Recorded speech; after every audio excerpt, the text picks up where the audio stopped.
very few go by the actual like names, but for some reason. Pause it there. Pause it there, Taku, for a minute. We are live, ladies and gentlemen. Welcome to our live show. Just live right now with my comrade brother, Takudzwa Mazwienduna. He has been talking about the meaning behind his name. It's from Zimbabwe, but a nomadic humanist. We are going to be having him live today, and we're going to be doing a review of his book, plus what we learn from the book and how it can help Africa get better. We are looking at authors in Africa, and we are trying to find ways to promote the works of African writers, but also to make meaning out of their writings. So tonight and today we have our comrade brother Takudzwa, who is an author and a nomadic humanist right now in the Philippines, have been moving countries, doing great work. So we are honored to have him tonight. We shall be having our comrade host, Linda Tilly, who is based in South Africa.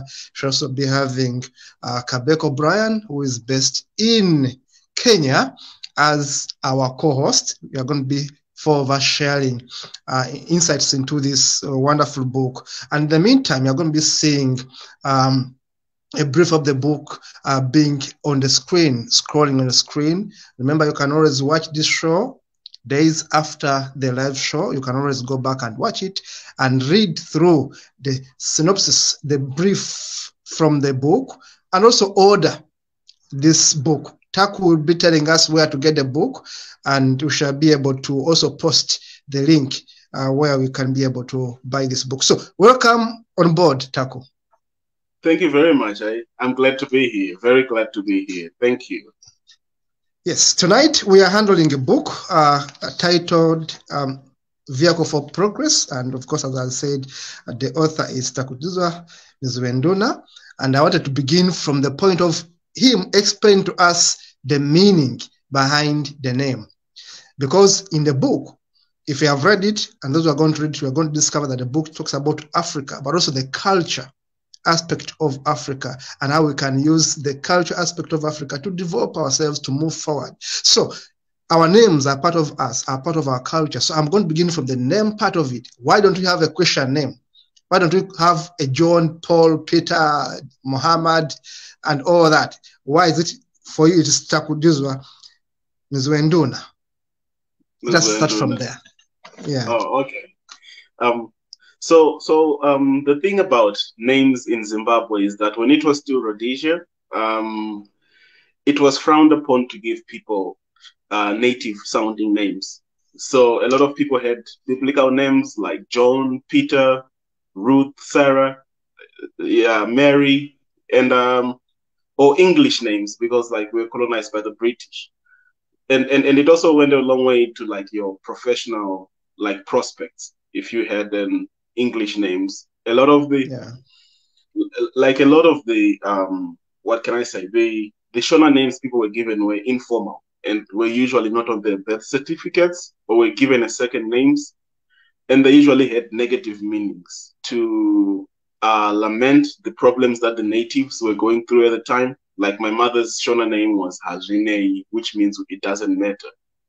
And then my father's Shona name was Itai. His name was David, but then his Shona name was Itai, which means which is like I guess an expressive way of saying we don't care, just do whatever you want. Yeah. So it was only after independence that people started giving people Shona names, and they were mostly like positive and religious. People were given names like Rovarashe, which means flower of the Lord, or Tapuanashe, which means we've been given by God. So my name was supposed to be Takudzwa Nashe, which means we've been given by God. We've been honored by God. Yes, Takudzwa Nashe means we have been honored by God. But then they just shortened it to Takudzwa. A lot of people just shortened it that way. Or I get maybe it was just some foresight that maybe this guy was going to be non-religious. So it just means we are honored. And then my surname is very rare. I'm pretty sure if you find anyone with my surname, I'm very much related to that person because I'm from a minority tribe called the Ndau. The Ndau were like an intermediary tribe between the Shona and the Ndebele, or the Zulu tribe that had come to Zimbabwe back before colonization. So the Ndau are found in southeastern Zimbabwe, southwestern Mozambique, and northern South Africa.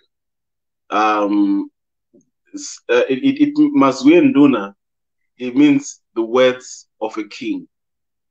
Okay.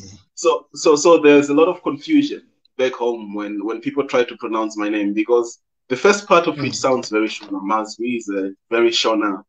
And then Enduna is also a very Ndebele Zulu name. So a lot of people are always confused. Like, are you Shona or are you Ndebele? So yeah. Yeah, because in my history, if I check you a little bit there, in my history when I was studying South African history, of course, the Zulu, the Ndebele, the Xhosa and all that, those wars, I learned that Ndunas were chiefs. Yes. If I remember very clearly. Yes. So when I see one name, Mazwienduna, I wanted to connect with the chiefs because I know our names have meanings. And me being called Paul, and I always asked, because that was my Christian name, what it meant. And I said, it means nothing to me, so there's no way I can carry it on. But I know that my name, Kato, has a meaning, as I've told you. I know Mokasa has a meaning. So when I was looking at your name, despite you being from the south, I knew that Induna meant chiefs. Oh, yeah. They were chiefs. So now I wanted to connect the Mazwienduna. How does it connect with the chief staff and all that? I think that's where we should go to understand them. My paternal family, they're actually the royal family in a small remote village called Vimba in Mani, southeastern Zimbabwe. So yeah, it is like although like my grandfather, he was supposed to be next, like getting the chiefdom and stuff, but then there were many stories of witchcraft. You know how superstitious the societies are. So he ran away from that succession dispute and went into the main eastern city, Mutare, which is where my father grew up, and all of my family grew up like in an urban area. But I've never been to my rural home. But I've heard a lot about it, and people who come from there always tell me about it. Like, your surname, we come from such a place. So yeah. Wow. Yeah. So, ladies and gentlemen, those who are listening in and those who are viewing us today, we have Takudzwa Mazwienduna from Zimbabwe, but currently in the Philippines. He's an author, and we decided to take a look at his works, starting with his book, Vehicle for Progress, and we are going to be reviewing that today, and we are happy to have him. So we are here to talk about this book, but of course, as I said, that briefly the book takes us through. First of all, when I was reading it, I saw your life into this book because you use the first person more often, and which is very beautiful because you talk about your life. I've read through your school life. I appreciate the home setting where many of our parents were hard on us. My parents were not exceptional, though. My teachers were also very tough, just like your teachers. There is a teacher you describe in the second chapter who used to beat you people, and there's a student, I think it's called Upona or something like that, a student who was very inquisitive. Unopa, who was very inquisitive. Friend of mine. Unopa, who was very inquisitive and was asking the questions outside the syllabus and how he's being silenced. And I love that kind of analysis of your aspects of life, because what you wrote is what we have experienced as students in Africa, and how it has indoctrinated us into being what we are. People who don't appreciate our own cultures, people who think that things that are African are not as good because I've been conditioned by school education. So I have appreciated reading your book so far. The chapters I've gone through, and I thought it's important that people get to appreciate it. Readers across the globe get to appreciate what is in this book and how we can use our own writing to shape our own destiny, because this is super rich. So I want to start from there with that acknowledgement of the book you wrote, which gives us a gist of what happens in Africa, because you write from your point of view, but it's a reflection of many of us in different parts of the continent and how it has affected our own progress. So Vehicle for Progress is one book I'm going to recommend for everyone who wants to know what went wrong, but also how we can make it better. So that relationship between culture and societal development is quite important for all of us to understand. So for the viewers, I would like now to invite the author to briefly take us through a few chapters of this book. But also the first question I wanted to ask is, why the title, Vehicle for Progress? Yes, Vehicle for Progress. So being African, you probably know that like culture is a big part of being African. If you're talking to the average African, they are going to tell you that culture is important. Yeah. So the way many Africans understand culture, they understand it's like a very central part of being African, and that is very true. Culture is very important. In any community, in any society, culture is very, very important. But then the way many Africans understand it is something that is arbitrary, something that's supposed to be followed, even if it is dogmatic, even if it's not progressive.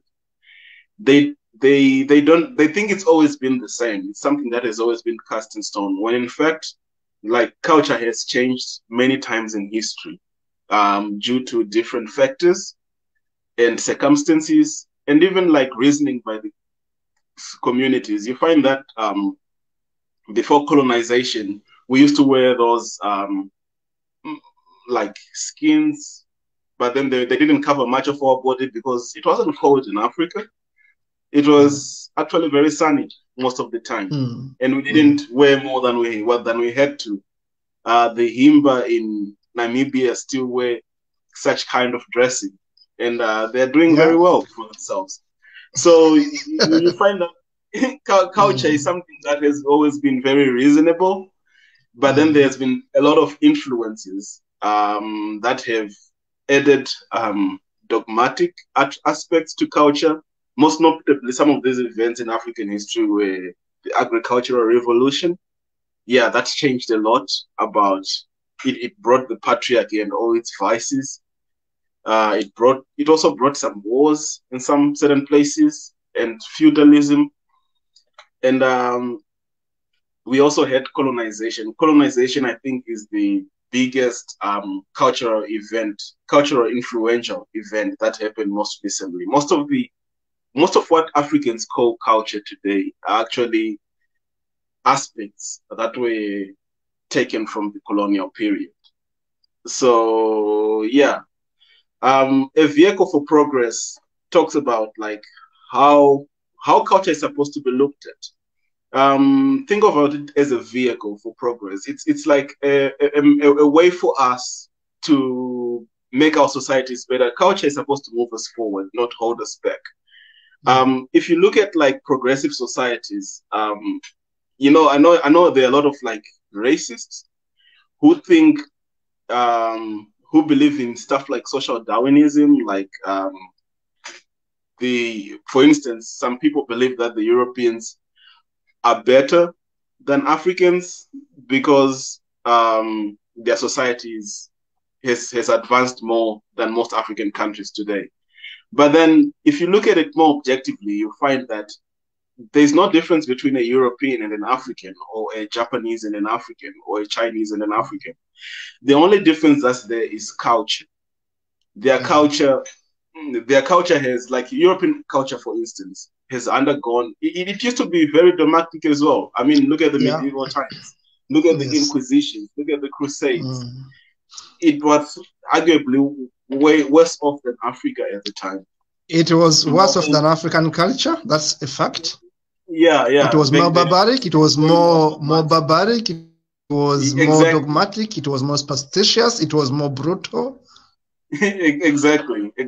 Yeah. And a big factor of that was like the whole concept of monotheism and the totalitarianism that comes with that worldview.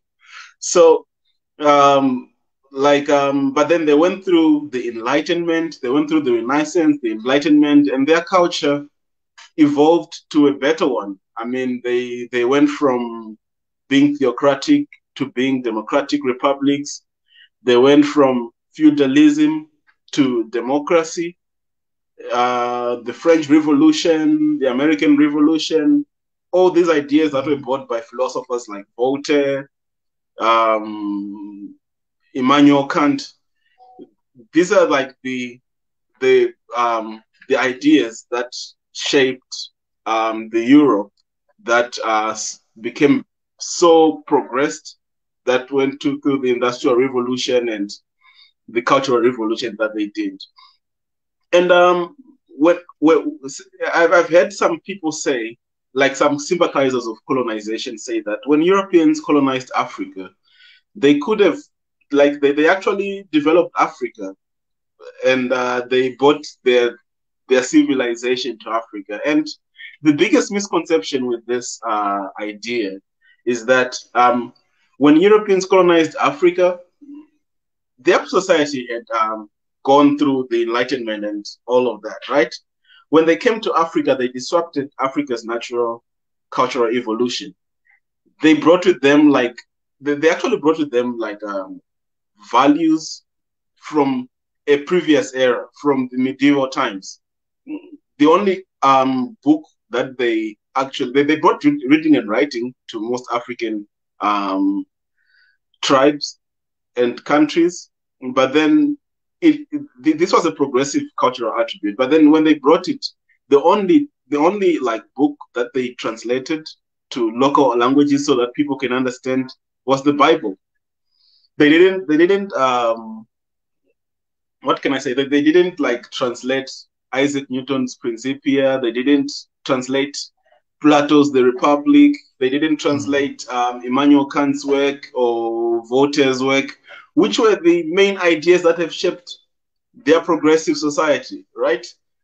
But they translated something from an ancient time that was no longer relevant. I mean, even Friedrich Nietzsche had said God is dead by that time.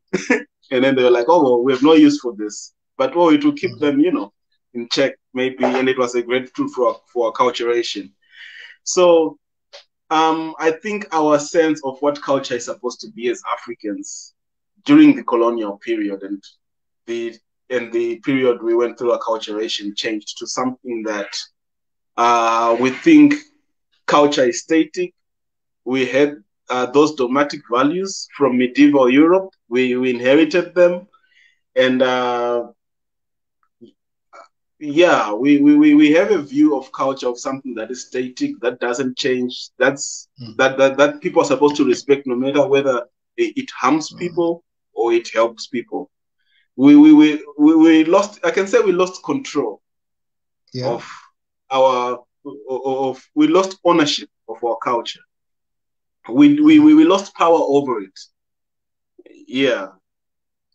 So that's what the book is about. It explores cultural dynamics and where Africans how our view of culture kind of sabotages us, and that's the general idea. So culture is supposed to be a vehicle for progress. A progressive culture moves the society forward. But if your culture is very dogmatic instead, it doesn't get you anywhere. And it keeps you in the same place, and it actually holds a lot of people back. Quite interesting, and I agree with you right there, Taku. You are very right. As we have said, the Europeans have had their own culture. The Japanese, the Caucasians, let me say, the Asians and all that Everyone had their own cultural backgrounds, but there have been a paradigm shift. People can get over what doesn't work and move forward. But somewhat, us in much of Africa have been static with some cultural practices that still tie us behind. So I do believe your book perfectly handles that. That yes, culture is important. We cannot say we're going to discard everything about us, but we need to appreciate that some of these things are outdated. Yes. Like when I look at your... It's not the way culture work. Yes. It's not supposed to be arbitrary. So we need to learn from the good and the bad. And then we see what works today and what doesn't work. When I look at your chapter, I think chapter 9, sex dogma. Oh, yeah. I realized that you have handled it perfectly well. You somewhere you even quote Noah Harari, Yuval Harari, on morality, when he talks about how we need to look at morality as something which is transformational, which keeps on changing, which is subjective. We cannot be static. But when you look at it from that chapter 9, sex dogma, and you look at how we view sex today, somewhere when you talk about schools, you talk about sex education, which is missing. The same thing missing in many schools in Africa.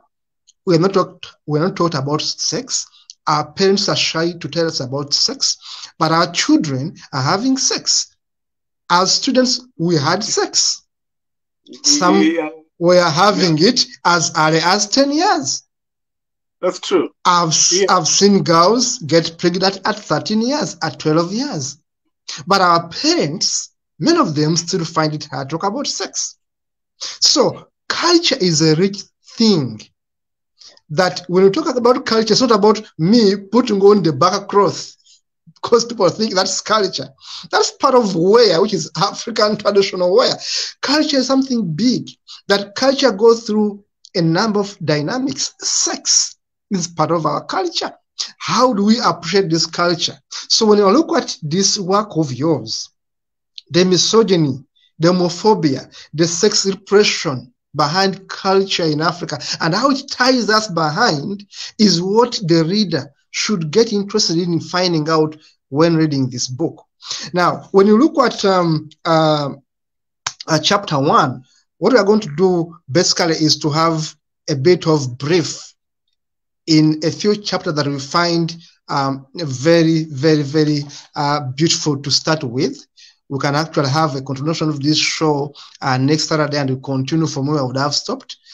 But the rationale for the show is to make sure people understand what the book is all about, what are the takeaway from it, and how do we appreciate it from our own perspective. How does it add on our own understanding, on our own development, so that we don't waste time in the blame game, but also we have a solution going forward. So I want to invite you to take us through a few aspects that are the cornerstones in your book, which we can pick out and learn.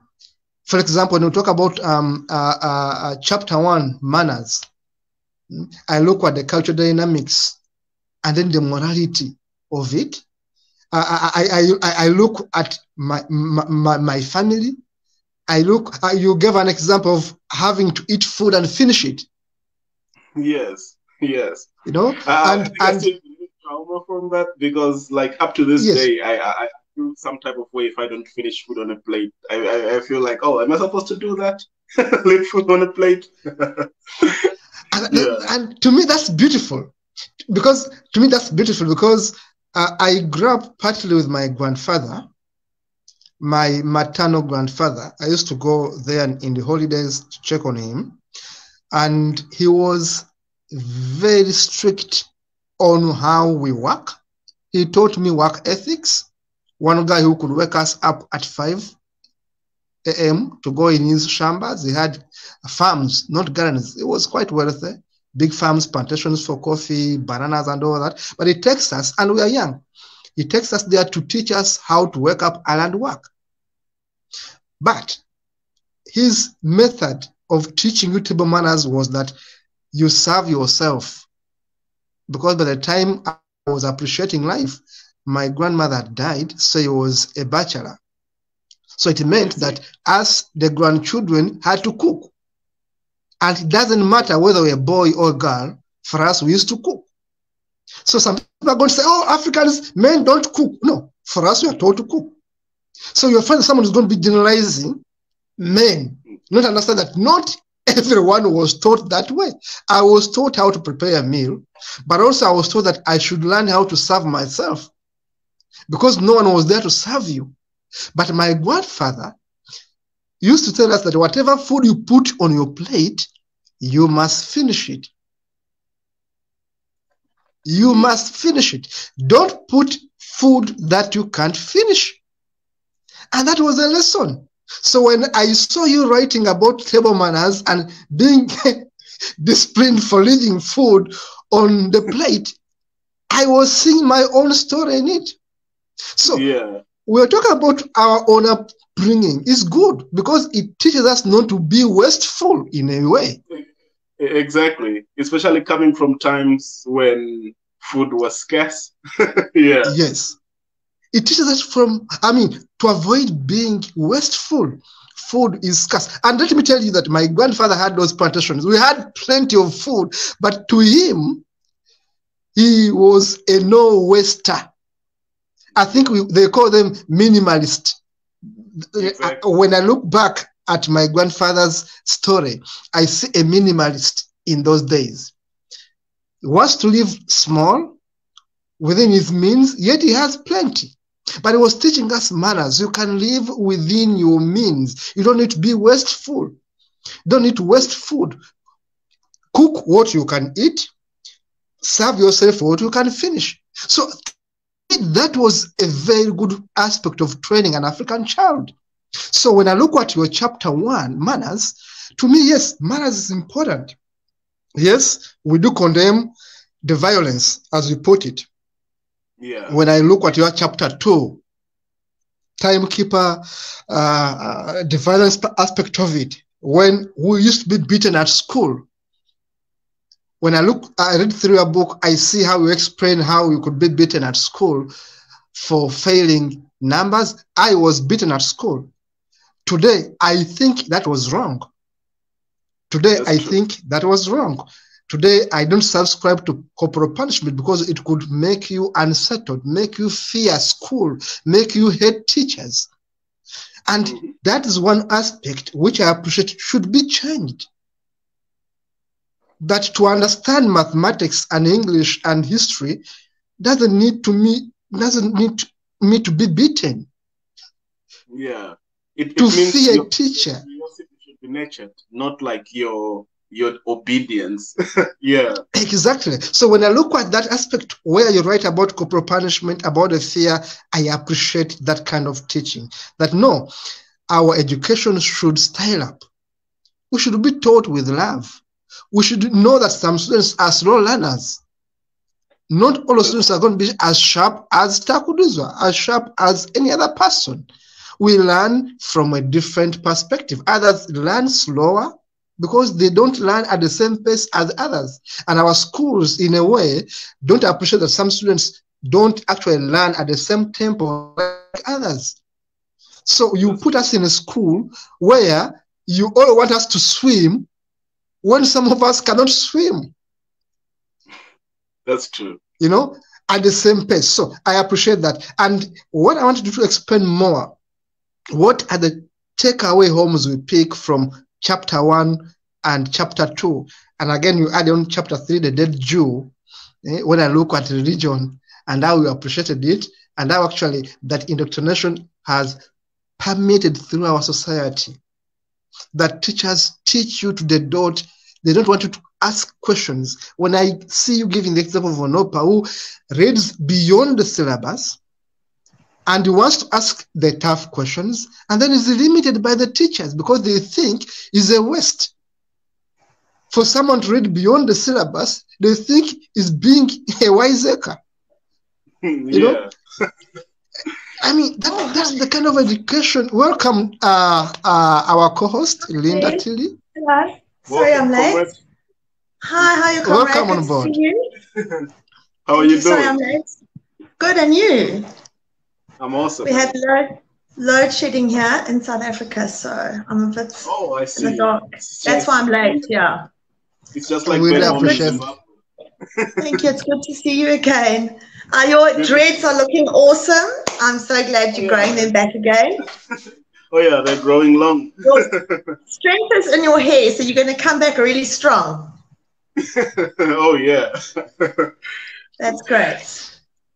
Welcome, Linda. Linda Tilly is our co-host from South Africa, a Pan-Africanist, a humanist, a writer, and a free thinker. We do appreciate your input in all this.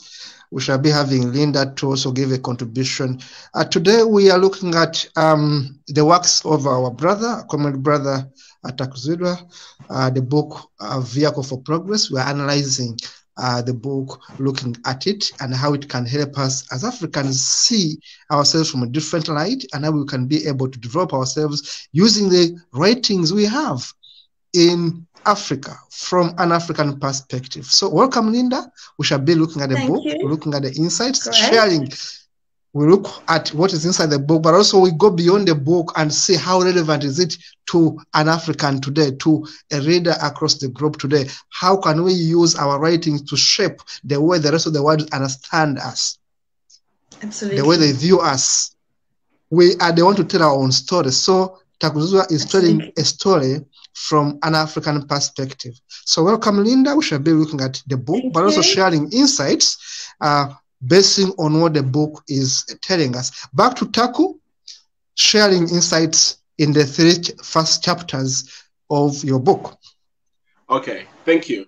The first chapter, Manners, explores this idea of how, like I talked about before, how Africans look at culture as being arbitrary rather than something that should help people. They view it as something that people should just obey with no question, rather than something that has to have reason to it.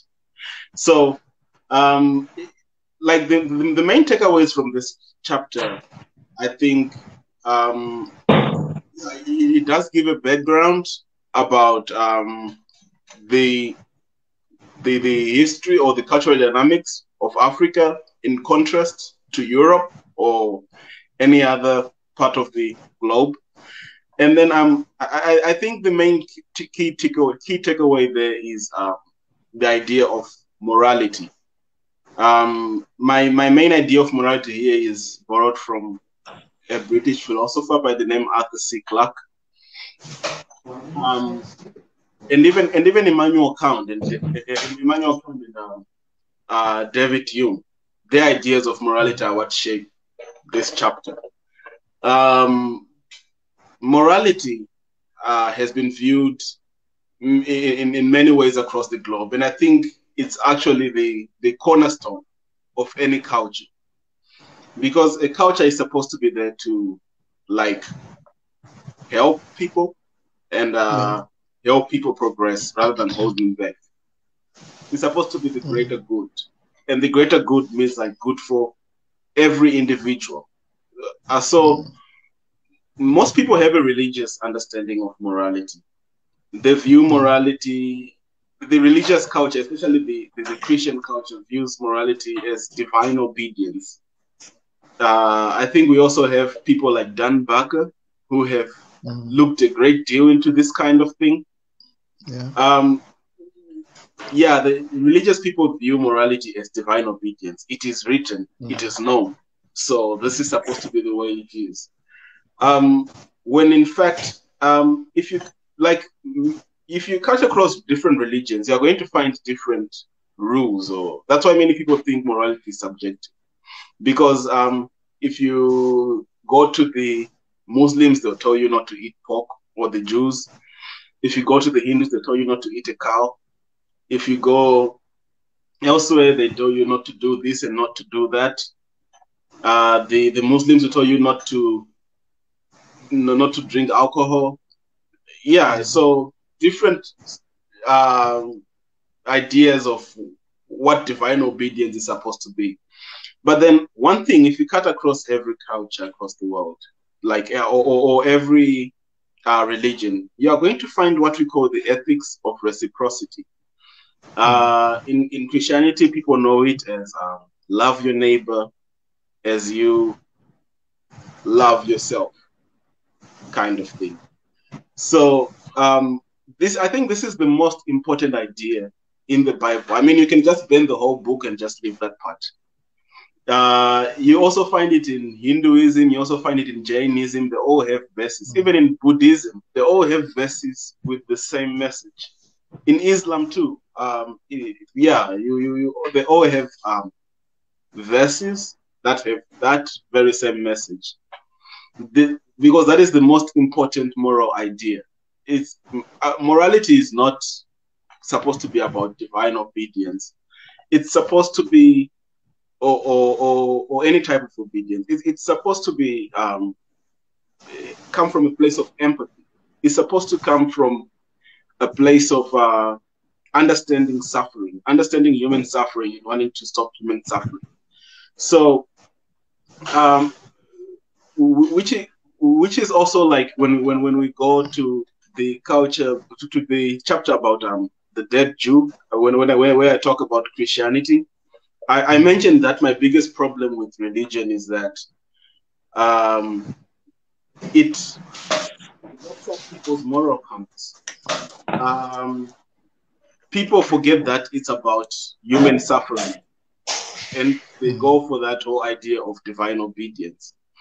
You find that, like, I can give you an example of a very hot topic that is going on right now: homosexuality and homophobia. If you answer the main philosophical questions about morality, which has to do with suffering, you find that like two consenting adults in a homosexual relationship have nothing to do with morality. I mean, it's in our moral aspect. Yeah, they are not harming anyone. But then the one who's perpetuating homophobic hate is actually the one who's causing suffering. Yes, it's true. So when you look at morality from an objective point of view, homophobia is actually immoral, whereas homosexuality is amoral. Yes. The same goes for every aspect of life. Like, we should all ask like the question of suffering: who's suffering in this? Who's feeling pain now? We should and be empathetic. I've heard people like defend Christianity to say, no, the main idea in Christianity is like the love your neighbor thing. So your criticism of Christianity doesn't matter. Well, I remember there was this like little Gideon Bible that they used to give people, and they have this one verse. They have this one verse that's translated in many languages. It's in Afrikaans, it's in Dutch, it's in Tagalog, it's in many different languages: English, French, I don't know, Chinese. And this is John 3 verse 16. And I think that's the most that's the verse most Christians consider to be the most important verse in their book. For God so loved the world that he gave his only begotten son, that whoever believes in him shall not perish, but have everlasting life. It's a message of salvation. Like, it doesn't matter whether you're good or bad, but you have to accept Jesus Christ as your Lord and Savior. Otherwise, you'll burn in hell. That is the most important idea in Christianity. I mean, that's the only reason why they, like, evangelists, like, who made that Gideon Bible, make sure that they didn't translate "love your neighbor as you love yourself" into different languages, but they translated that one verse. So all conception of morality are overshadowed when morality is supposed to be the biggest factor of culture. Morality has to do with human suffering, and culture is supposed to be something that keeps society like peaceful, everyone living in harmony, protecting people, especially people who are vulnerable, and making sure that people treat one another. And I think in culture, in African culture, we have something called Ubuntu, which attests to that. I mean, even if you go to rural Zimbabwe today, you are going to find that a lot of people still have this common humanity to care for people as if they were one family or one tribe. Yeah, I've heard people joke about how if you go to rural areas in Zimbabwe without any money on you, you'll probably find a place to sleep, to stay, and yeah, because of that culture of Ubuntu.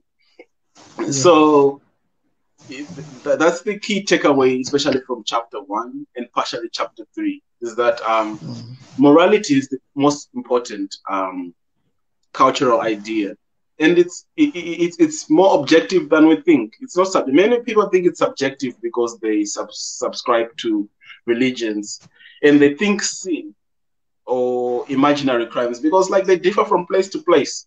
Like if you go to Saudi Arabia, they have different things they consider haram. If you go to Italy, they have things they consider to be sins. Or Latin America, if you go to China, the same goes. So sins are actually imaginary crimes. They are not real morality. They are just rules from a group of people who believe in a story or a myth. Real morality has to do with suffering. It has to do with your empathy. And you find that there are things, no matter like whether you're Muslim, whether you're Christian, whether you're atheist, there are certain things that people are going to appreciate as good. They are objectively good. Therefore, there's objective morality. And that's the one we're supposed to emphasize on, not like the factionalist imaginary rules or imaginary crimes. Sins and everything.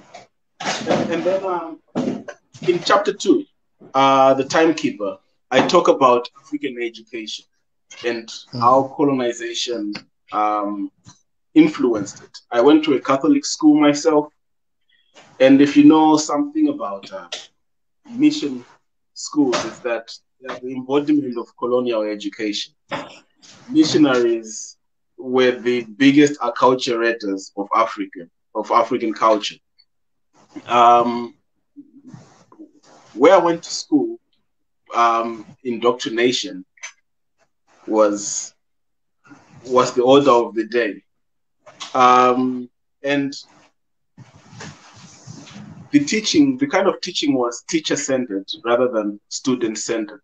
That's why when people like Unopa would try to satisfy their curiosity or pursue their like intellectual interests, they'll be discouraged to say, no, this is the syllabus. This is what you're supposed to follow. You're wasting your time. Otherwise, you're going to fail the ZIMSEC examination, which is like Zimbabwe's equivalent of the Cambridge examination. And you find that this is the idea in most post-colonial African countries, that you're supposed to follow what's supposed to make you pass the syllabus. It's not about your own curiosity. Because like there's a time in your life, I think if you look at most kids, they are very curious, like children. They're very, very curious people. They're always asking questions. How does this work? I think these are great learning opportunity, especially for parents and teachers.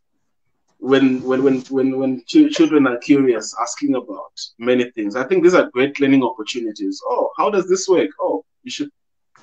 Maybe you get them a little book for children that explains this, and then they satisfy their curiosity in that manner and or in that regard. But then at a time children are supposed to be curious, they're introduced to the whip. Or no, you're not supposed to ask about this. You should learn this. And the school becomes something that's not meant for your curiosity, but meant for your obedience. The idea of obedience also comes into play here. You're supposed to follow a syllabus. You're supposed to learn about certain things, but not other things. You're supposed to conform to what, like the authority at the time wants you to know, and that's just that. I mean, I think that's the biggest flaw to African education or post-colonial education, is that it's all about learning what you're meant to like, or what they want you to learn. It's like if you look at Unopa and most of the stuff, even when I talk to him, I find that he knows a lot of things about many things, and he has a very interesting academic life behind him. He went like unconventional on so many things up to this day. Today he also works in tech, but it wasn't his initial it wasn't his initial like career path. If you look back in the day, I mean, he did commercials, he did sciences, and then he switched to the humanities, and then he went IT. His whole academic life was just going into different spheres, and just he would excel with them, and then he would just leave them like, okay, I'm not interested in this, I'm not interested in this. And he's one of the few exceptions of the people who managed to survive that bullying of someone who's actually really curious and wants to use school to satisfy their curiosity. A lot of people just went with cramming what they had to cram to pass these examinations and conform to whatever profession. That's why you find you find doctors in Africa today who tell you that they don't believe in evolution, and you wonder, so how does antibiotics work? How does DNA work? You understand this thing? Do you understand these things? You're a doctor, but you're saying evolution. Yeah, so you start to wonder, like, do they actually understand what they and also like I remember, like, when I learned about evolution in high school, our teacher was actually a Catholic clergyman. They're what we call the Marist brothers, a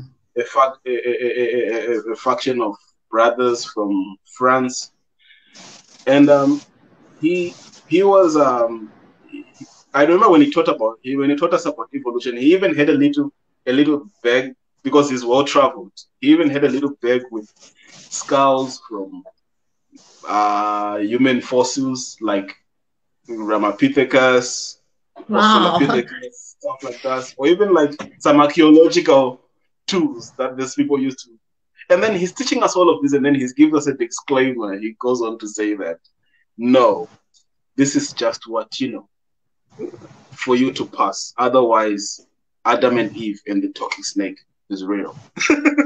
That's what you're supposed to do. You can't imagine and then I'm that. like, okay, what? This disclaimer is messing up the understanding or our understanding of how any of this works. So you find that, like, education in Africa, like especially missionary or colonial education, it disturbs people's scientific literacy. You find that a lot of Africans are less likely to have an understanding of science or how things work, like biotechnology or astrophysics, because they've had this kind of education whereby it's not secular. It's very heavy-handed by religious authorities. That's why I even find, like, I know Bob Marley. I talked about Bob Marley in there. I know Bob Marley is like a cultural icon. But there was a BBC interview where he was laughing at the idea of evolution. He was criticizing social Darwinism, but then he took it to mean he took it to mean that social Darwinism is the actual, like, the same thing as actual evolution. Of course, social Darwinism was pseudoscience, but then he took it as a basis to dismiss evolution in its entirety, which is very anti-intellectual. And then he went on to ask the question, like, how can you say man came from a monkey, which is not what evolution says at all. So you find those sentiments amongst most Africans, and it's a product of African education. And then you get the authoritarianism that comes with the whole notion of obedience. I mean, the violence from the family to there are even some teachers who are well known for beating children, who get even famous for beating children. Like, oh, I'm going to send you into so-and-so teacher's class because she's known for beating children. I mean, like, you get into line if you get into this class. and they're given prestige for it. That, like, because they are so violent, they are seen as disciplinarians and the best teachers. That's how you get authoritarian cultures. That's why you see, like, in countries where these cultures are rampant, it makes sense that you get African dictators, because they come from this same authoritarian culture where violence is the answer to get people's obedience. It's not about understanding. It's not about communicating as humans to say, okay, let's come to an agreement. It's about the whip, and you listen to me, and it even goes to the extent of jail, tear gas, the gun. Even Mugabe. That's a very good. Mugabe was a teacher for most of his career. He was a teacher in Ghana, if I remember correctly. And he's from that culture where I talk about educational elitism, where, like, people who have a little education, it doesn't matter whether they understand it, but because they have the title, they assume authority. It's also a very colonial thing. In Zimbabwe, we had, I'm sure, Linda, you grew up in Zimbabwe. You remember the bottleneck system in Rhodesia. Yeah, we had had corporal punishment, and also all the whole religion thing. Yeah, it was commonplace, and no one complained about it because it was just the way it was there. Exactly, and then they had this bottleneck system that, like, limited people who would qualify to the next level, especially those from underprivileged schools, especially African schools. Like, you might not make it out of ZJC or like junior certificate, or you might not make it out of ordinary level, or you might not make it to advanced level. You remember that? It's a very controlled system. Exactly. So people from African schools, it was difficult for them to qualify to different stages. A lot of them would even stop in primary school because there was a very tight system. Even like examinations were made to be cryptic, especially to people who are from schools that didn't have resources. And they wouldn't make it past from the junior certificate or the ordinary level, and very few made it to the advanced level, or let alone to university. And those who made it to university or to college, they had this sort of elitist right about them, and they assume that's why you get today, like in most in Zimbabwe, I'm sure it's the same in most African countries. You find that a lot of people who have these academic titles like doctor or professor, they have this arrogance about them. Even if they're making an argument with you, even if they're dead wrong, they'll say, "I studied this." I once had like when I was like in my 10 years in university when I refused to go to church with my mother because I told her I was an atheist, and she was so mad about it. She took me to her parish, her parish priest, who was a Nigerian. This Nigerian priest, and I think he has many degrees, right? He has many degrees. He has gone to university and everything. So he starts debating with me when she takes me to him, and then he says, "So how do you think we came here?" And then I'm like, "Evolution."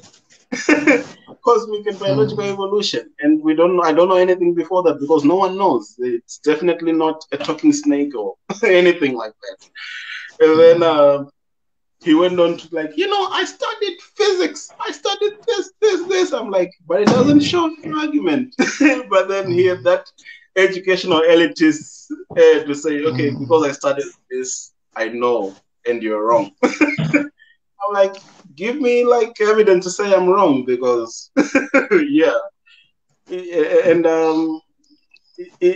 that's the other thing. Like, we get in the third chapter, you find that I talk about religious relativism. Like, you find that in Europe, because people are so educated in Europe, religions are catching up to the level of people's awareness or civic awareness or stuff like that. That's why you find the Anglican Church actually, to stay relevant, because most churches are becoming museums in Europe. So you find that the Church of England had to accept marriage equality so that it stays relevant. And I think it was back in 2005 or 2004. I'm not sure, when Pope John Paul apologized for the whole Galileo thing during the Inquisitions, and they also accepted evolution as a fact. So, like, I remember that is religious relativism. Like, churches in Europe, to stay relevant and to not look like complete idiots, they're catching on to facts and everything. So when I was debating with this Nigerian priest, I told him, like, but you're Catholic, right? And the Catholic Church accepts evolution. So what's your problem there? And then he went on to say, no, there's no such thing. And then and then I was thinking, like, you see, the thing is, religious relativism only happens in Europe, because in Europe people are so educated, they have to accept it, otherwise they look like complete idiots. But in Africa, it's still very much like it was back in the 1950s, because they don't find the need to. It's like a luta continua for them. They don't have any reason to be accountable. So it's the same Catholic Church that's accepting evolution in Europe, but in Africa, they still don't. Even in their schools, they even teach it with disclaimers. Yes, I want to bring an observation right there. Yeah. You are dead right. You are dead right. But I want to say that it is true that we are educated in Africa as people are educated in Europe and Asia. I can also say, as a matter of fact, that there are so many Europeans that are ignorant, that actually don't have a degree, like you, Taku, that don't have basic university education. They are here. They are there. Yeah, yet, at the same time, they are able to think things through.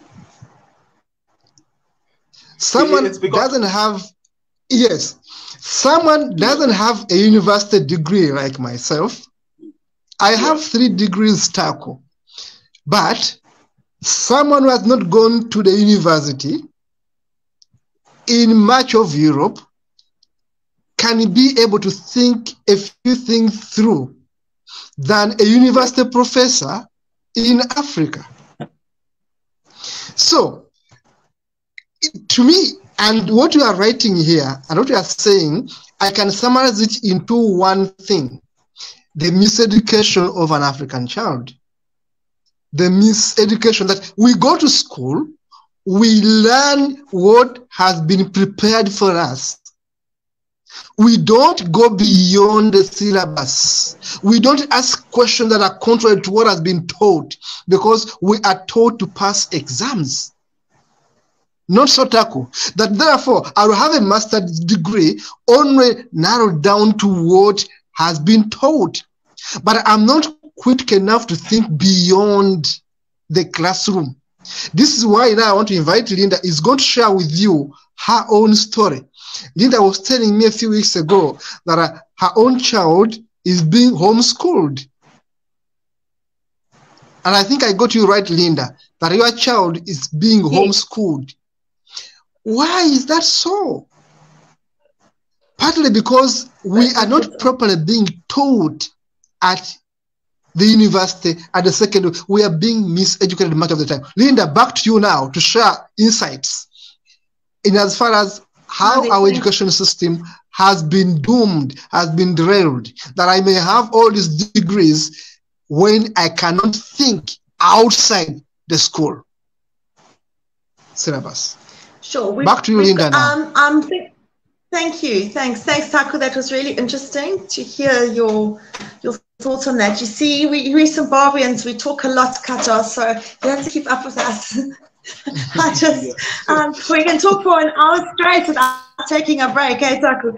So now we've got a big storm starting here, so my network has been a bit patchy. If I go off, I don't know, my sound was going a little bit just now. I just wanted to say that, yes, I totally agree. Of course, I was within my schooling career during the colonial education system in then Rhodesia. And I finished my schooling system, obviously, in an independent, supposedly country, independent. And then I finished my last years of schooling in South Africa under the apartheid system of schooling. And I was horrified to see a couple of years ago during lockdown, when we had to teach our children at home, that all the textbooks and everything came home, and I was having to teach my kids. And I was horrified to see elements of what I remembered from Zimbabwe in a very colonial biased education system, racially biased system, in my children's own current day new South Africa curriculum. And I really started looking into it in detail. It was lockdown, I had a lot of time on my hands. And I traced back the whole origins of the then Rhodesian education system, which I can pretty much say was the same throughout Africa. The process is that they built, the colonialists made sure that the well-equipped schools with all the good teachers, you know, that had studied and qualified as teachers, were in the white suburbs, because there was segregation. And well, in our country there was segregation, and I think in most of the countries there was segregation, of course, when the colonialists were here. And basically you could only go to school in the zone that you lived in. So that meant that all black children could not come to the nice, well-equipped schools in the white suburbs, because you had to stay in your area. So what they did in the black areas is they built mostly, it was mission churches and mission schools where they had missionary teachers. But the most horrific thing that I noticed was that the black students were taught a much less advanced level of schooling, with a lot of emphasis on manual labor and things like that, and a very biased view. And white children were given an opposite. And we even had 2 extra years of schooling than a black child. So we were educated for 2 years longer. So there was an imbalance education-wise from the beginning. And the shocking thing about the system is that it was crafted to raise white people up to be the lawyers, the doctors, the leaders, and for black people to become no more than laborers and doing manual labor as servants to the whites. And it was such a supreme racist, which originated from Cecil John Rhodes, his time. It was then used as a basis to form the South African education system. And of course, the whole new South Africa system, and it's got all the local African names on the cover of the textbooks and that, I've then traced right back. Now, it's all very religious based as well. That's what I forget to mention. It's all about God. It's all about religion. We all had our hymn books. Everything was about God. So you have God 5 days a week at school, and then on a Sunday, it's Sunday school, church, and then you're in a religious home. It's around you all the time. And like I said, it's very much a discipline system. Everything is the worst thing you can do, well, then you're going to go to hell. And God is watching you, and you're a sinner, and you've always got to pray for your sins, and your sins have got to be forgiven. So we are born as young children, naturally just being kids, but being taught that we are sinners, and that we, from the minute we're born, need to ask forgiveness for things, which I think is terrible. It is so damaging to a child. I actually consider religion to be a form of child abuse. You would never just take one book, like one maths book, and only teach your child from that book, or only read them one storybook their whole lives. It's abuse. It's the same as feeding them only one kind of food. They only get to eat bread their whole life or whatever. It is abuse. And I think it's very, very bad for whichever country you're born in determines your religion. Whichever your religion is determined for you before you're even born, because your parents typically in Africa are, well, one of the two main religions. It's, you know, you're Muslim or Christian or Hindu. So you have no choice. If you were born in one country, you'll be a Muslim, another country you'll be Hindu, another country you'll be Jewish, or it's decided for you. You do not have a choice. And as Taku said, with children, 0 to 7 is the vital age of brain development, and when children are exploring and asking questions, and they are having their natural exploratory minds numbed down. And in Africa, we are being dumbed down because the Black African race is a highly intelligent, superior race. I mean, it is the oldest race in the world. It's the oldest race of people. And if you look at what we did in history, I mean, not we, Black Africans, have just civilized the world and introduced so much language and science and astronomy and things, which of course has all been forgotten in history now. So I think religion in Africa, there was a very different impact with that, because they not only had to subdue people physically, but mentally as well, to try and suppress the brain. And I think it's had a huge effect with children. And also, even me, I've been godless for 25 years, I still to this day do things like, when I cut my fingernails, I'll wrap them up and flush them down the toilet. And my daughter was doing that the other day. And I said, where did you learn to do that? And she said, from you, Mom, because when I was raised, you did that so that you didn't put any of your hair or nail where the witch doctors could get them and make spells on you. But I still do that to this day, but I don't believe in it. And whenever I'm adding up numbers and I see the number 666, I immediately freeze and then I relax. So I'm just saying we've got so much ingrained in us that we don't know. And this is only from it must be from the schooling, because I didn't have religion enforced that much at home to that degree. And I was questioning religion all my life. And then, you know, when I left school and that, I stopped following it. So it's a very, very long time. But even me, as an atheist mother, subconsciously have taught my kids to do things like with the nails and that, when they cut nails.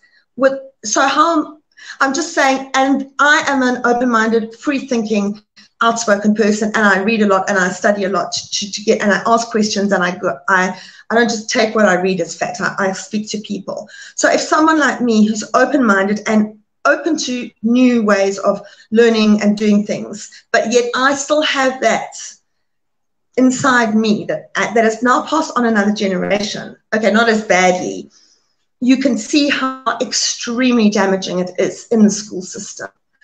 And that with the discipline as well. And everything you would do naturally is wrong. And it's also to do with things like race.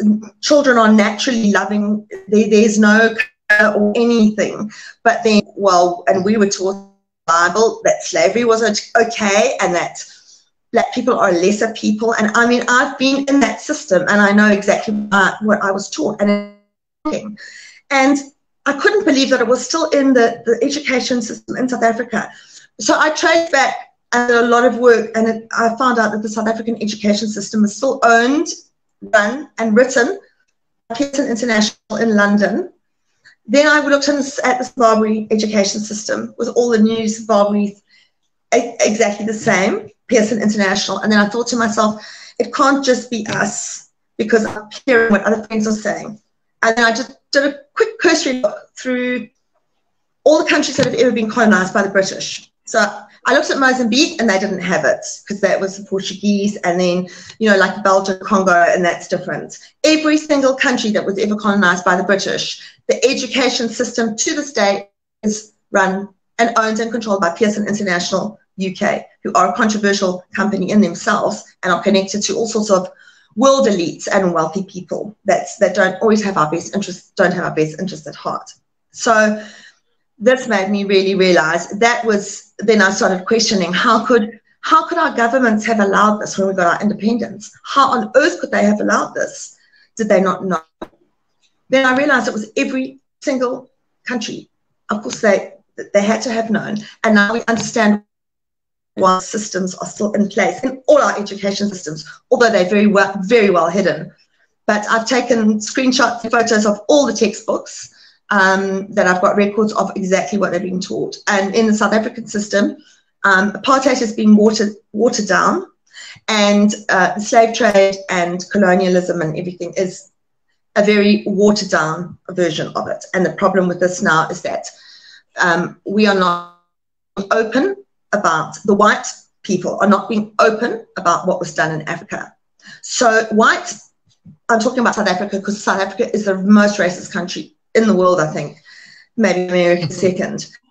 The whites in South Africa are being raised to believe that they are the better race, and black people are still downtrodden, and it is in the education system, and I can point out exactly where it is. And with this religious element as well, South Africa is supposed to be so much freer than the other countries. I had letters last year from my son's school asking why he wasn't at the Christmas concert practice and learning the Lord's Prayer and that kind of thing. It is so, it's like our constitutions, what it says on the tin, what's in the box are two different things. You know, their religion is still everywhere and people are biased. And the religion and the dumbing down of African people, we are not taught about things like dinosaurs didn't exist because it doesn't matter about the fossils because they're not in the Bible. Meanwhile, dinosaurs aren't in the Bible because dinosaurs went extinct way before the Bible was written. So the people that wrote the Bible didn't know about dinosaurs. That's why they're not in there. But you have people that have, and like Taku says, they're teaching science with disclaimers. And they're doing it in the Islamic schools as well. I know from friends in Nigeria. And they teach it, but then with disclaimers. So how can you explain to someone an incredible thing to do with science or DNA or whatever when they don't believe in its core values because they only believe in God? And what makes me so sad is that none of us are aware that our continent is where life began. We have a wealth of fossils and all sorts that we are not going out and exploring because we don't believe in it. And we have people from overseas coming here, anthropologists, and they are the ones that are excavating and telling us our history. And we don't know how to read DNA. We don't know how to understand that whole side, the biological side of it. If I was given test results now, I wouldn't know how to read them. We don't know that. We should be the continent with the most archaeologists, biologists, scientists. We should be collaborating between our countries on what we're finding and what we're unearthing about our origins in each of our countries. But we're not. We hate each other, and we are foreigners and neighbors, and we've got fences between us, and we've got overseas coming in here, and they could be giving us results that aren't correct, that are biased results. We just don't know. And I think it's so sad, and also this all starts from the school as well. History is not encouraged. Most of my black friends are not interested in history because for them it's something that they feel ashamed about, and about the fact that a lot of their ancestors were enslaved, and there was a lot of, with colonialism, and everyone had their land taken and reduced into like servant status. People don't want to know about it. But I'm saying that's the very reason why they've been programmed to be like that. And not one of my black friends, if I had to say on a weekend, come, I want to take you to the Voortrekker Monument and let's go afterwards to the Afrikaans Museum, they would not be interested in doing it. But these are exactly the places that we should all be going to and seeing, because black people do not realize how incredible they were, and that they were world leaders in all the fields, and civilized countries like England, where the people were the barbaric, unhealthy, that hygiene, were illiterate, and it was a lot of the traders from West Africa that set up trades from Lagos and Sierra Leone to Liverpool. It was black Africans that set up original ports that have now, like Liverpool, that developed a good natural harbour like Lagos and a good natural harbour like Liverpool. They ran trade routes up and down many, many, many years before the slave trade. People don't know this. Black people don't know this history. If they knew how great they were and the true history of who they were as people, we would be in a completely different place today. This is why it's so important, like with truth-speaking writers, that we write, and like Ebenezer's doing with his work, we start writing truths and we start recording the truths that we know from our ancestors, our grandparents and our great-grandparents, those that have been alive during our time. Because once we all die, we are the last of the speakers, because in our lifetimes, social media and the internet has become a thing. Everybody now believes everything they read online. They live their lives through Facebook and that, you know. People that are supposedly working with helping animals or people, they're on Facebook all the time. Like, do you guys ever leave your phones and go and actually do work? Or are you just online living through Facebook all the time? It's getting lost. I can still remember what my parents and my grandparents and elderly people that I grew up around, stories I heard, and I still have evidence and I can remember things. If I hear of something that, like, say, happened in Malawi, I have friends I can phone in, or Ghana, like with the kingdoms of gold there, that some of them I found have relation to some of the southern African kingdoms. I can speak to my friends in Ghana and say, what is the truth? What do you guys remember? What have you? And they will tell me their oral history. And that's how but once we're all dead, it's gone. There's nobody to ask. And I really think it's important, like with Takudzwa's book and with what a lot of people are writing now, that we start writing truth accounts. No one is going to rewrite our history for us. We need to start writing ourselves back into history books. And we also need to start giving our accounts of history.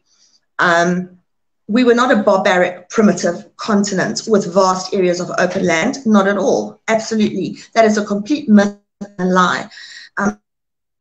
You know, so many of our people practiced rotational farming. So they had vast kingdoms where they would not be on one part of the kingdom for part of the year because they were in another part of the kingdom where there was good grazing and rainfall. The colonialists came and claimed that land as theirs because it didn't have permanent buildings and that on it. But that's according to Western way of viewing things, not African's way of doing things, having permanent structures and fences and driveways and everything. And little certificates to say you own this land. It's just, there's so much that we need to, and like, it all comes back to what you say, Takudzwa, about the culture and morality, who we are as a continent of people and who Black people are. And that's all being taken totally out of people, and it's been replaced with religion. And that is the big, big, big worry here, because we now trust in a fake supernatural entity. We trust them, we honor them, and we obey them more than we trust, honor, and obey each other.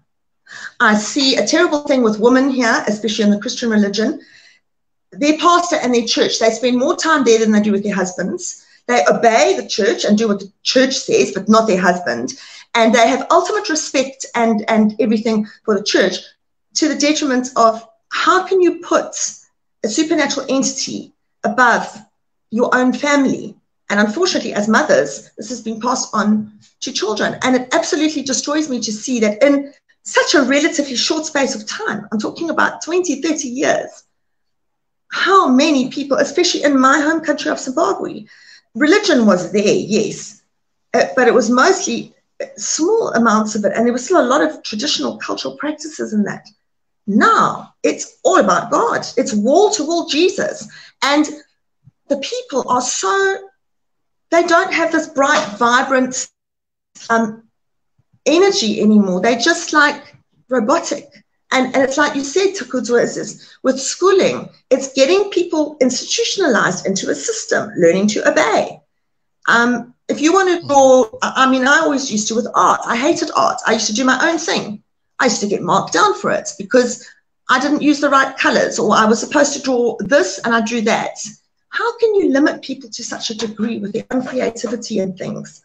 And this is what's happening. And we're getting our heads filled with nonsense.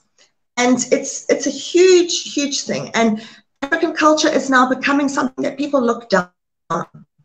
Oh, my grandparents live in the, and they're poor. They don't want to talk about it. It's a very thing that we should be proud of, and that should be revived, because we are just we are following the whole West of doing things. It's not the African way. Don't fix something that isn't broken. It's going to be the death of us and this continent if we allow it to continue. And it all starts with the whole religious thing and with the education thing, as Takudzwa said. Our mineral wealth alone. We should have universities that just specialize in people that are going into minerals as a career, all the different uses for them, the kind of minerals that are available, how to use them. We don't. None of us even know about minerals. We are the continent with the most mineral wealth. We should be the ones that are out there. People should be coming to us. And now the idea is that whenever anybody has a chance, they go overseas to a university there and they're taking their skills because they're not getting anywhere in Africa. And it's so wrong. It's just, it all ties into everything that your book encompasses. And that people just have to see what's happening here. And when our elders are gone, who is there to guide us as to how things should be done, the right way to do things? We, after our generation, our children are being raised in a social media, TikTok, Big Brother era. They don't know the people in their own houses of parliament, but they know the contestants in the Big Brother house that year in each country. I mean, it's just so wrong. So, and reading as well. How many people read anymore? That's the other thing. It's all, why read something when you can just get something online in 5 minutes? And the problem is that a lot of stuff is being changed online. There's a lot of false information out there that's taken as fact because it's written by a reputable company or whatever. And people don't know how to fact check. And they just they take their fact checking off Wikipedia, which I'm a Wikipedia editor. I can go on there and change anything I like on any Wikipedia page. I can change a date down here with someone's name there, whatever. It's easy. Anyone can do that. And it's just very, very dangerous in the age of misinformation, which is why I do really think we need to start, like Takudzwa's done, writing. And you too, Kato, you've published so many books. It's just we're leaving records. We're leaving traces of the truth that people can. A lot of people wonder, we don't have a history because African history was oral history, because we never wanted it to be changed. There were normally trusted people in a community that were given the oral history that was then passed on to someone in the next generation and passed on, because it was never meant to be written. They say we didn't have an oral history because we were illiterate. No, we weren't. There were lots of places where a lot of written work has been found, different kinds of alphabetic words of the Greeks, the Egyptians and their own writing. But we knew our history and our culture was we Black people, it was so important that it could never be written. The writing can be changed. It must only be told orally. And then, of course, we had so many of our people taken into slavery and people killed, and all the genocides on our continent that are ongoing to this day, where libraries have been killed when they killed people. And we've got this big gap.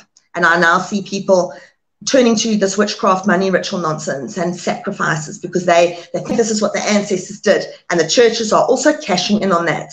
These Pentecostal movements and everything with you come here and, we're praying for all the witches, and you go through a cleansing ceremony and all this nonsense, which of course they get money for. And it's just such a big ripoff, and people can't see it. And like you mentioned as well, university educated people who traveled around the world and have seen other cultures, they still believe in talking snake. And it's a real diss to Africa as a whole. And I just don't know how we're going to change it. It has to start in our education system.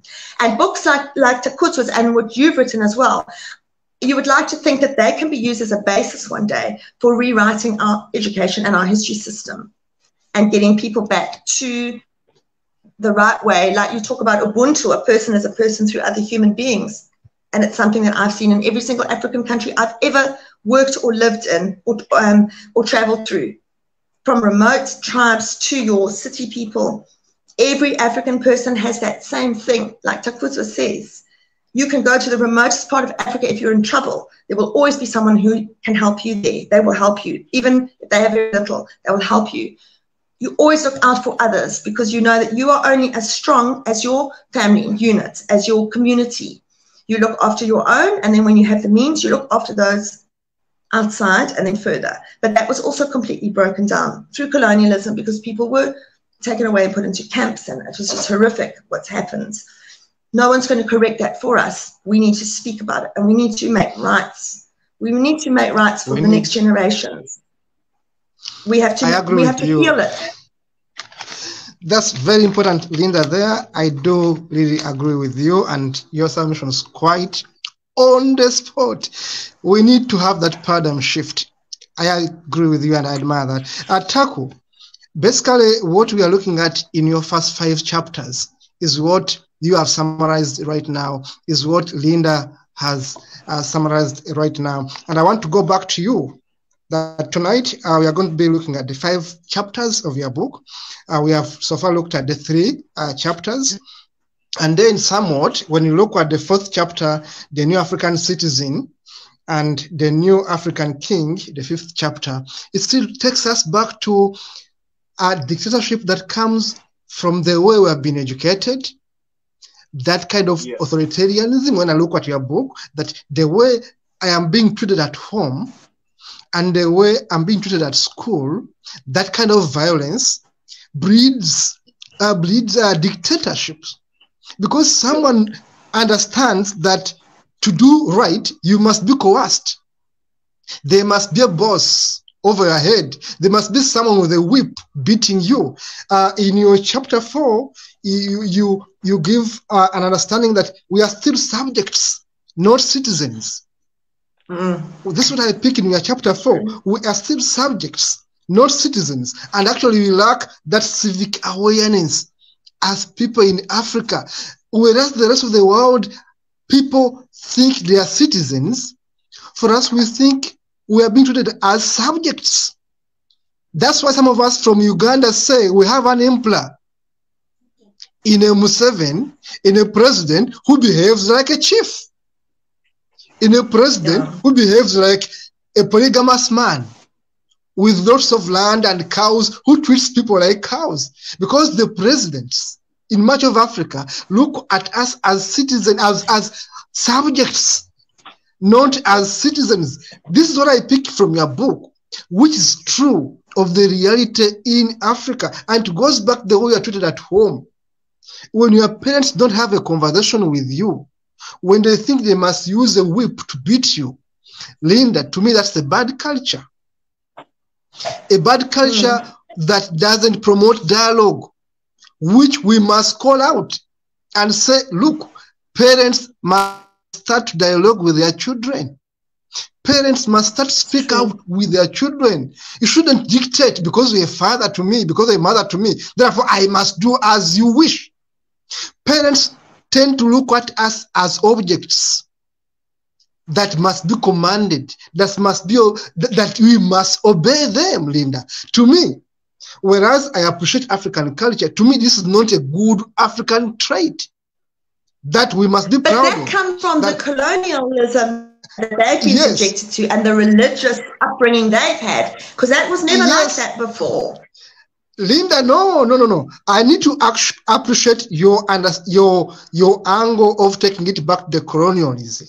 But again, as parents of today, it is common to find an educated man like myself, like Taku, like you, who is not going to agree if their children say, I'm an atheist. But this person is educated. This person must be mentally liberated, but still thinks a child must follow everything to do with family, including Christianity being family.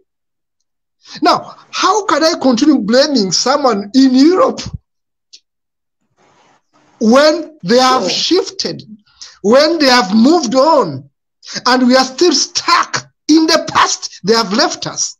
So we need to blame ourselves for that. So what I appreciate from Taku's understanding, writing about a New African Citizen, is that we are not yet citizens. When you look at his book, chapter 4, we need to be citizens and subjects. Our leaders are treating us as subjects, the same way our teachers were treating us as subjects to be beaten, not as students to learn. You must learn through whipping. Now, when a president treats you like a school teacher treats a student, There's no difference. This is what Taku talks about in his book, A Vehicle for Progress. This is what I get in chapter 4. When I look at chapter 5, a new kind of African king, this is what we are getting. That a king is not different from a pre-colonial king. As Taku puts it in his book, that you are having presidents who are simply kings. The question is, do we still need these kings? Do we need a president like Mugabe? Or like Museveni, a living example of a new king? I call him an emperor, who thinks that we are his servants, we are his subjects, that he owns the country. He must apportion wealth, he must apportion positions, he must put his wife in a ministry, he must put his son in a ministry, he must put his brother in a ministry. How do I continue to blame a colonialist who left many years ago? This man still behaves like a chief, still behaves like an emperor, still behaves like a king. So we need to shift. That we need to see ourselves as people who are moving, no longer in the past. To me, when I look at the first chapters, the first 5 chapters of Taku's book, when I look at the African dictators taking over the colonial legacy, I say, yes, colonialists gave us their own understanding because they wanted to manipulate us. But our leaders in Africa have taken it a higher top, exactly. a top higher. They haven't discarded what was wrong. They have taken the advantage of what they were relinquished to continue making us subjects. So back to Taku. This is what I picked from your book. And unless we appreciate that we have moved on, or we must move on, we are going to remain stuck.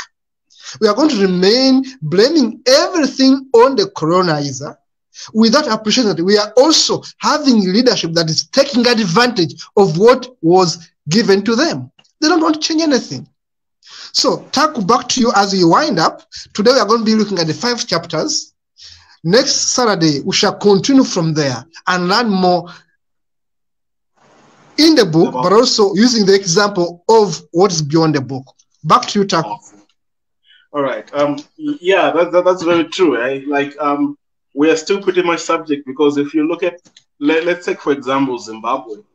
70% of Zimbabwe is still lives in the rural areas, right? And in the rural areas, they don't have mayors. They don't have the same kind of system people have in urban areas, right? And in the rural areas, they still have chiefs. I was talking earlier about how, like, my family in the village we come from, we're actually considered the royal family there. And when I talk to anyone who comes from Chimani Mani Vimba, who's in Dao, and they hear my surname, they'll be like, you're the kings. Like, yeah, Induna was a chief.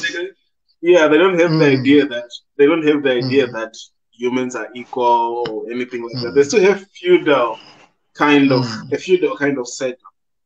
So and it also has to go back to like the Rhodesian times. I remember there was a native commission during colonial times. There was a native commission.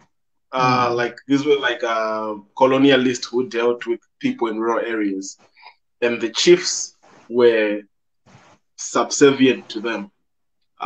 They reported to them, and these native commissioners, they would usually go to inspect and see what's going on. And I remember like Cecil John Rhodes and even Ian Smith, he used to conduct what you call indunas, like or indaba. Was it an indaba or it was an indaba? Indaba is a meeting, yeah.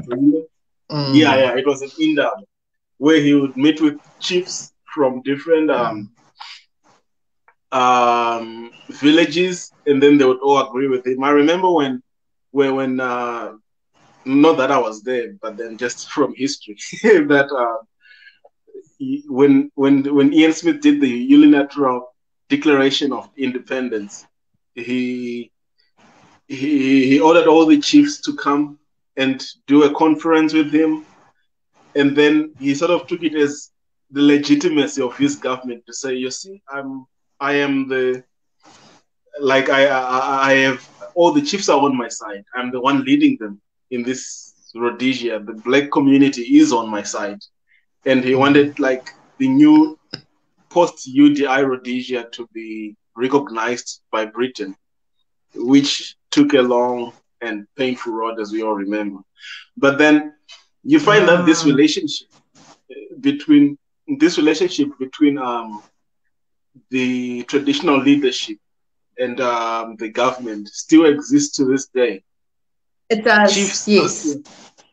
Chiefs are still like subservient to whoever is president or whoever is the governor.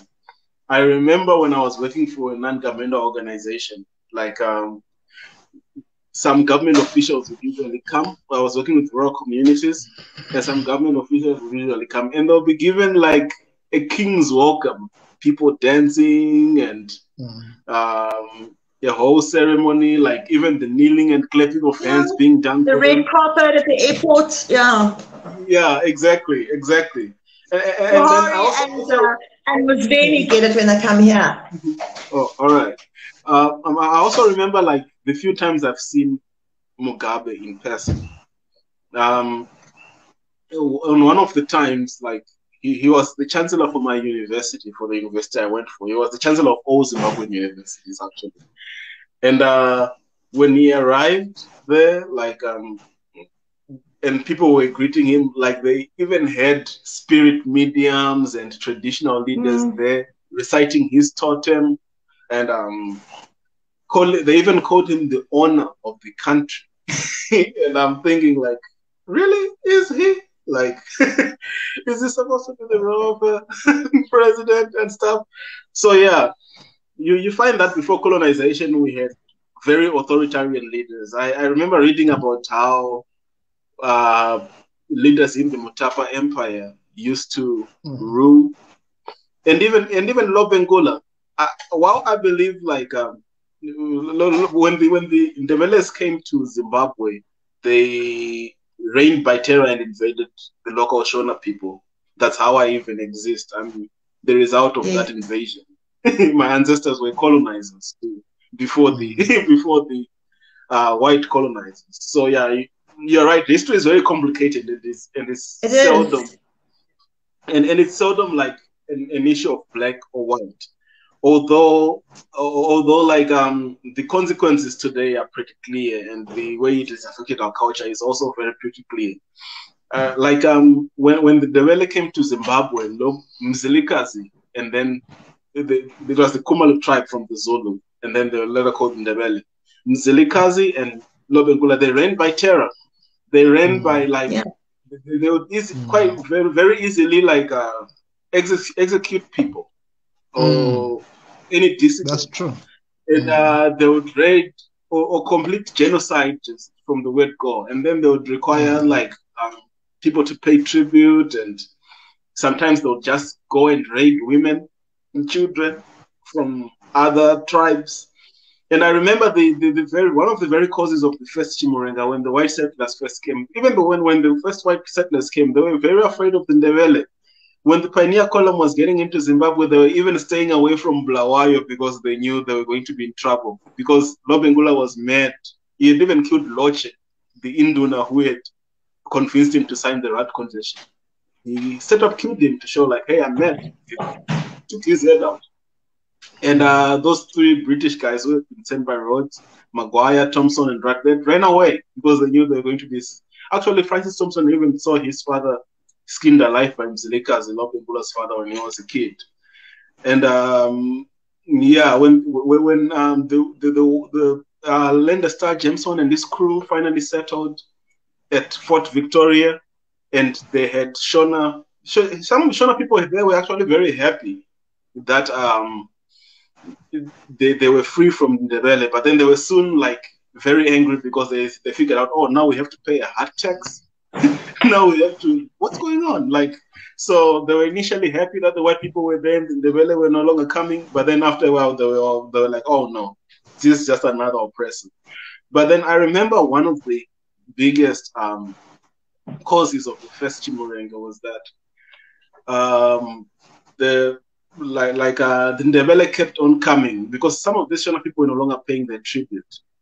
And then the Ndebele were coming and just straight up massacring villages and mass raping women and stuff. And the white settlers were shocked and were like, oh yeah, these people are terrorizing our workers. We have to annex Bulawayo. And that's how the Anglo-Ndebele war started. So yeah, you still have these very primitive and dogmatic traits of what an African leader is supposed to be. It's more apparent in people from the Zulu culture or the Ngoni culture. Yes. Like because they were a very warring people. I think look at them. I mean, look at them Mfekane, which was like the biggest yes. That was military chaos that happened. It was like a civil war between the Ngoni. So you find that like they still have this warrior mentality. Even I remember Zuma, he used to do the dances with the spear, wearing the leopard skin. That's right. Because he considered himself to be a proud Zulu man. And this warrior, like it also brings forth like this image, like I'm a Zulu warrior or something like that. It also brings you find that domestic violence even in their homes is really high. It's you find that in Zulu families it's actually pretty common. South Africa's got a very high rate, for husbands to beat their wives, stuff like that. These are the cultural dogma we talk about. Like they think it's written in stone. They don't realize that culture is something that's supposed to progress in people. So they're supposed to be like for culture to be progressive, it's supposed to help people, not harm people or hold take them backwards. Yeah. So there's a lot of cultural dogma there, and it is like I agree with Kato there. It is actually like permeated to our leaders. Our leaders are they embody this kind of African leader or African king mentality. And they're also old as well. They're from that generation. I mean, they're from our parents' and grandparents' generation. I mean, you look at the ages of them. Look at Nigeria's new president. I mean, Tinubu is about, well, they all lie about their ages, but I mean, he's in his 80s, 90s. And it's shocking because we've got such a young, huge, and look at Museveni as well. And all of them, Mugabe, all of them, you know, we've moved past the stage now where people come into power for like 36, 40, 50 years. It just doesn't happen. The world has changed so much in 20, 30 years. We've got such a vibrant continent of young people, African men and women who have got good thought processes and ways of, and it's horrible to see your 20, 30, even 40-year-olds being passed over for 80, 90-year-olds. They are old school and they are from those colonial days as well. And it's just, you see, I still think there's too much colonialism here amongst us still. We haven't claimed the names back. We're still Victoria Falls and Lake Victoria. That's nonsense. We're still following the religion that was introduced, the religions, and that's not, and everything, naming your children, Mary and Joseph and all that, and not African names. It's just, it's so ingrained. And I think, like you say, yes, we did have a brutal past, African people did, but nothing to the extent of the whole mental slavery and absolutely everything that has since happened. And the colonialists used that to their advantage with playing tribes off against each other and having a big warring thing going on there. Now today, tribalism has become so much a thing. We can't even get on with in our own countries amongst tribes, let alone next door neighbors. And like Taku says, so much has changed, and like from the kingdoms and now with the governments and that, whatever happens, we need to almost have a new identity as African people going forward. We can't go back to how we were, and we've learned through what we've been through. We need a whole new generation and a new way of doing things. But that cannot be put into place when we've still got antiquated, biased education systems and 86-year-old presidents being elected into power in some of our strongest, wealthiest countries. It's just, there's such an imbalance. It's like a mixed pot of everything. And you see this growing number of youth in every country that have got the way forward and have got good ideas. So many people turning away from God now and doing good work and writing and work in humanism. I subscribe to humanism because it identifies me with other people, but I don't believe in the label of humanism or atheism myself, because I believe what I am, what we are as African people, is humanism is such a tiny part of that, you know, but we labeled like that. So we go with the label because it connects us with like-minded people. But I mean, it's just, we have to look at a way forward. And I think that we as African people can be the ones who can do it. We've got most problems here, and we've also got the history of being such an incredible continent of people. But how can we do that when we are being led by dictator governments who are raising the sidekicks to take over from them one day? Like Museveni is a perfect example with Mahuzi. And, you know, it's not how we're stuck. We're stuck between two worlds, and we're on a fence and we can't move. And it sometimes feels like we move 2 steps forward and 3 steps back. We push 3 steps back. And it's a completely unique situation that we're in here, and it needs a unique way forward. But with young, vibrant people, so, you know. Yes, I do appreciate that. Our Linda and Taku shall be winding up in the next 10 minutes. We shall be closing our discussion today. It has been very, very, very helpful. Of course, we have hope to continue with this conversation next Saturday, when you look at chapter 6 and a few other chapters that follow from there. But what I'm picking from Linda, which is very important to note, is that our miseducation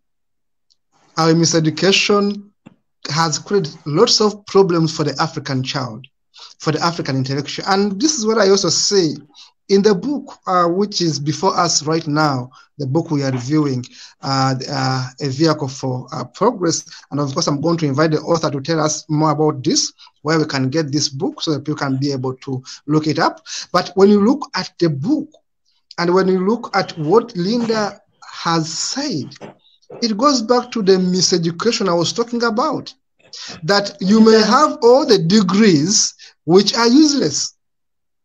I have told you from my own experience that I don't think that my degrees are so important when I cannot think through them, when I cannot critically think beyond being a lawyer, beyond going to a court and argue cases.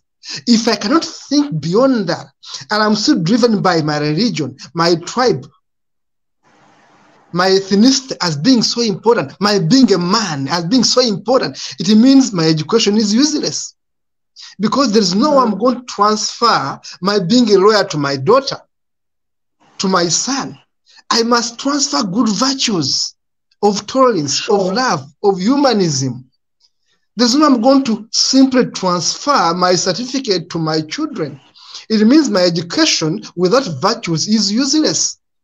Because it makes me look like a boss. It makes me just look like a tool that is going to be used to achieve wealth without achieving knowledge, without achieving virtues, without transferring the righteous virtues to the other generation.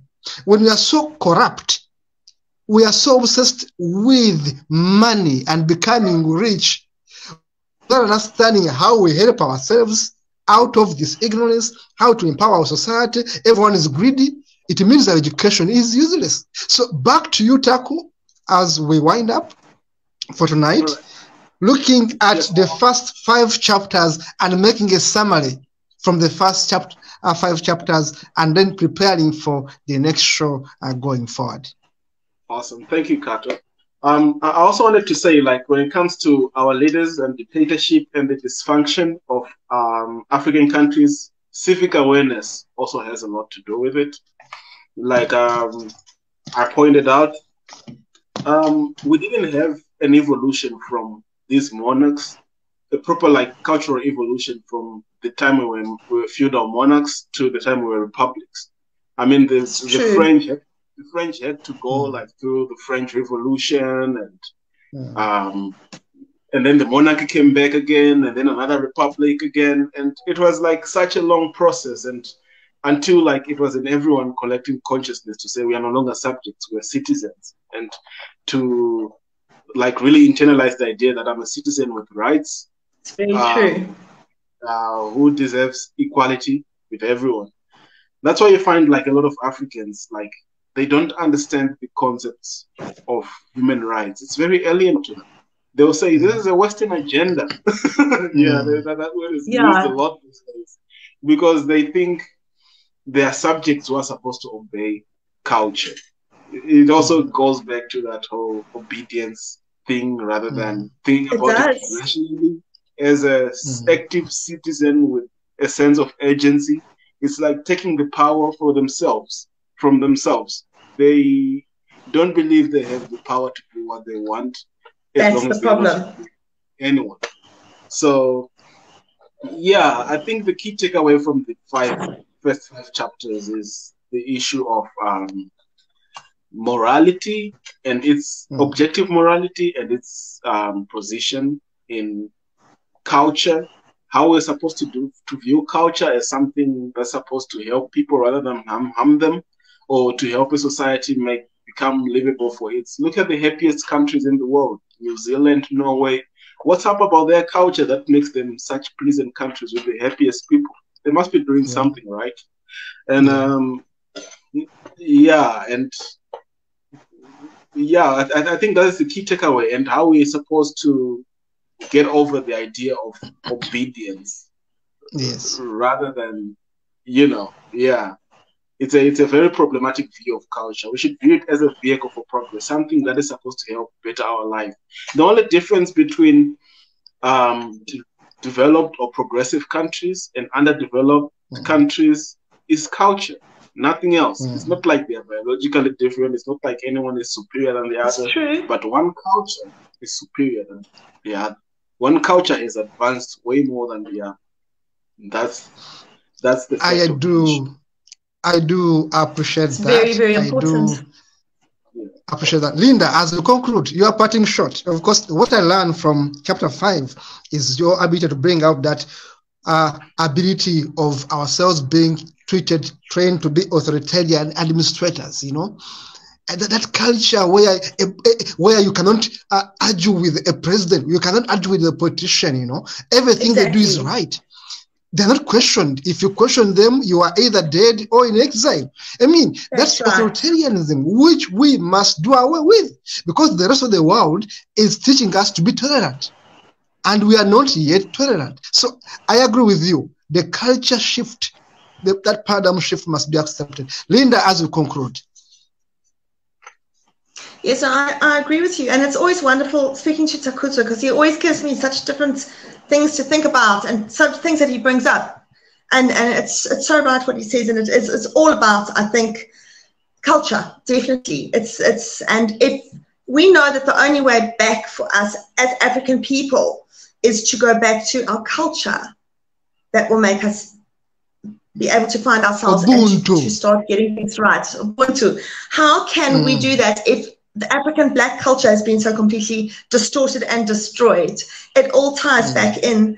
It's the same thing as we as a continent are submissive. We're submissive to the West. We think the West is better than us. If people get so excited if a Western group gives them funding, someone from the UK or America, my Black friends get excited. And I say, why are you so excited about it? Well, it's like an honor. It's not an honor. They've got to earn your respect just the same. It works two ways. Don't automatically think, oh, wonderful. Same as the God thing, automatically praising God. And God, you can't question God.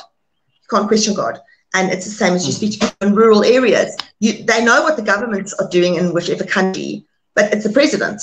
You don't disobey the president, the government, it's the president, it's God, it's the West. We've got to stand up and hold our heads high and say, well, that's fine, but we are Africa, and we are having our own identity as African people. And we've got to stop cowering and living in the shadow of everyone else and stand up, not in a rude way or a dictator way, but to show the true bravery and heart strength of the warrior African people. That's what I truly believe. So it's such, you see, and this, a book like Takudzwa's should be in every school, should be literature that the kids are meant to read as one of their reading books for the year. And it should be in every library, and it's just things like this that, you know, we have to get out there, because it's so important. Messages that are being put through here, and I'm just so glad that you've written it, Takudzwa, really. So we're looking forward to next week, where we can just go through the rest of the chapters, and food for thought. And for people watching tonight, and I know a lot of people watch during the week, if you've got any questions during the week, send them in to us, so we can Takudzwa can cover those next week. And you can also tell us where to get the book. It's still on Amazon.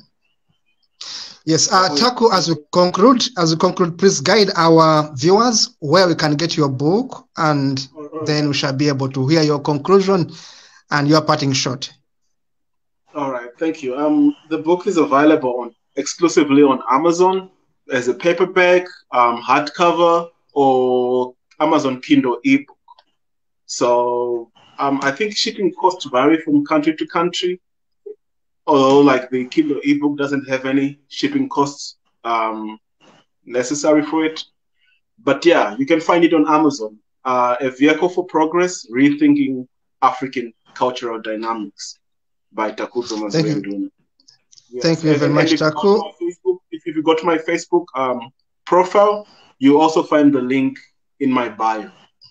The link. Great, and we shall be putting the link on the screen. We have to do that, putting the link on the screen here. But also we encourage you to check out Taku's page, Takudzwa Mazwienduna page on Facebook, but also on Amazon, to see and get a copy of this book and read through and get to know what African writers are making as a contribution towards our own development. Linda, thank you so much for being part of the show.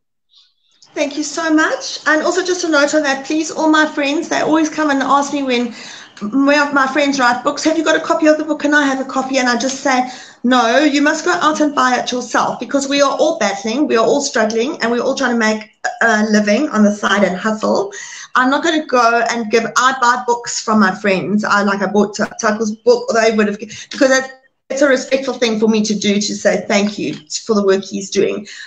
So please don't come and ask me for free copies to be emailed to you. I don't do that, because I just think it's also a disservice to the writer. And as African people, we need to promote and help them with a little bit of money now and again. So on that note, we'll see, maybe we'll do an ad that we can put on as well for next week, Kato, so that the people have all the details there and a cover of the book, so they know what to look out for. So, and it's very easy just to download a Kindle, and you don't have to pay for the Kindle app or anything. So that's really something great. And then we look forward to seeing you back next week. And if you've got any questions in the meantime, send them to us on the Call to Activism Africa Messenger, or just put a comment after this. We're going to replay the live show later. It'll be uploaded, and then you can just put your comments in the comment section there, or your thoughts, and then we can get them through to Takudzwa, and we can cover those next week as well. So thanks a lot.